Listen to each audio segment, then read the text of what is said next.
explains that the story affects him personally because of how it portrays him rather than because of pride.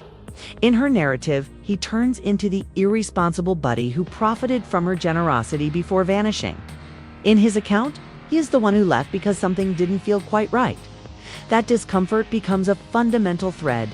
He's never at ease with Tamar and Mendeecees' relationship in front of him, citing instances where the atmosphere took places, restaurants, and music videos.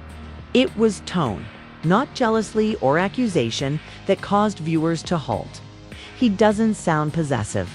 He sounds uncomfortable, like someone who is observing something that they don't entirely get. However, they are not interested in joining that.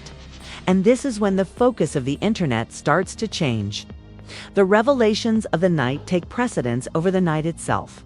Instead of asking what happened, people now question why he take a step back, because it is a decision to walk away. And in his story, that did at a certain time. He claims that he didn't go upstairs when they were left off because he thought they needed privacy after witnessing them kissing in the car. Not because he was angry or confused. No detail spreads more quickly than that one.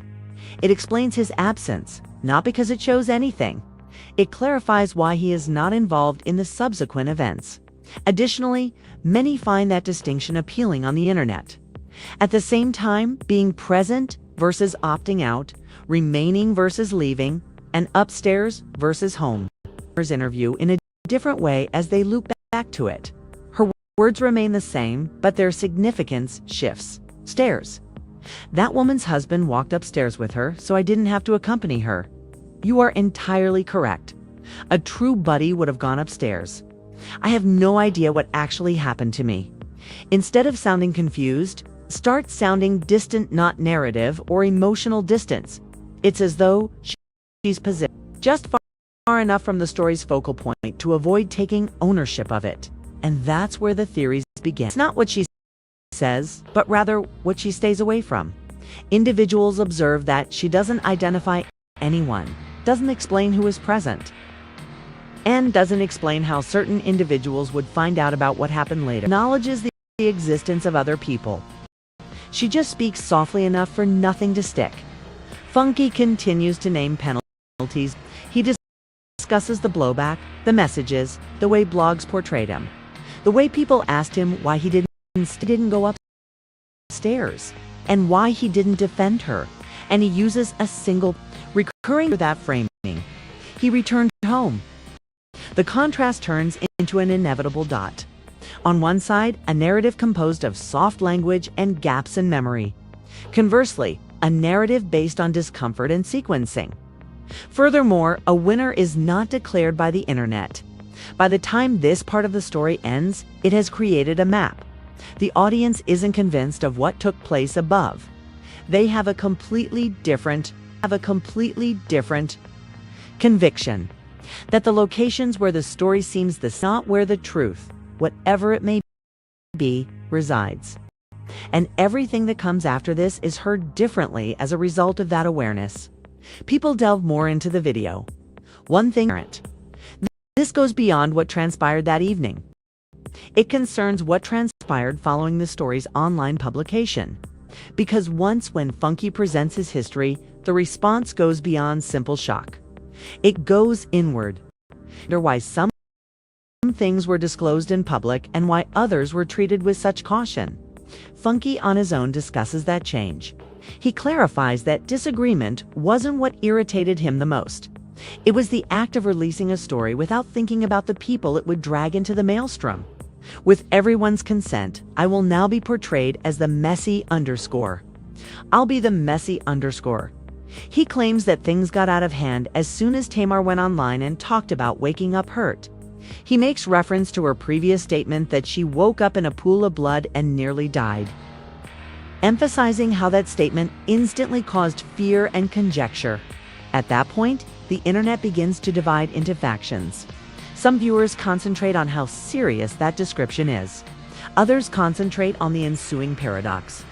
In the same breath, however, a distinct version shows up. One in which he declines to call an ambulance when someone advised. He remembers her telling him that someone wanted to call for medical assistance, but she refused. People don't make snap judgments. Instead, they draw a circle around the inconsistency. Why refuse assistance if the situation was as bad as first reported? Should why publicly present it that way when it wasn't? The questions stack rather than accuse. Additionally, as those queries suddenly, Funky's voice shifts once more. He makes it apparent that his unease with the circumstances didn't start with the end of the night. Describes how he saw her sitting on him and how they kept getting together. The manner their exchange transpired in front of him, both online and in public. That particular information is not regarded as evidence. It is handled similarly to context. People start to reframe past experiences that they had not previously given much thought to. Old footage come back to life. Informal conversations be reinterpreted. His signals, not a scandal. The narrative then narrows once more. Going back to that Funky gives a reason for not going upstairs that evening. Practically, not defensively, nor fiercely. He claims that he made a choice, exceptions and emotions. He claims he assumed they needed privacy and decided to leave after witnessing them sharing a kiss in the car. This becomes a watershed in the way the internet interprets everything else. When Funky starts removing himself from the scene upstairs, turns into an area he stays out of. He claims not to have seen what transpired next, but he notes that others did. He claims that those who accompanied her upstairs would be more informed about what transpired subsequently. No one is directly accused in that line.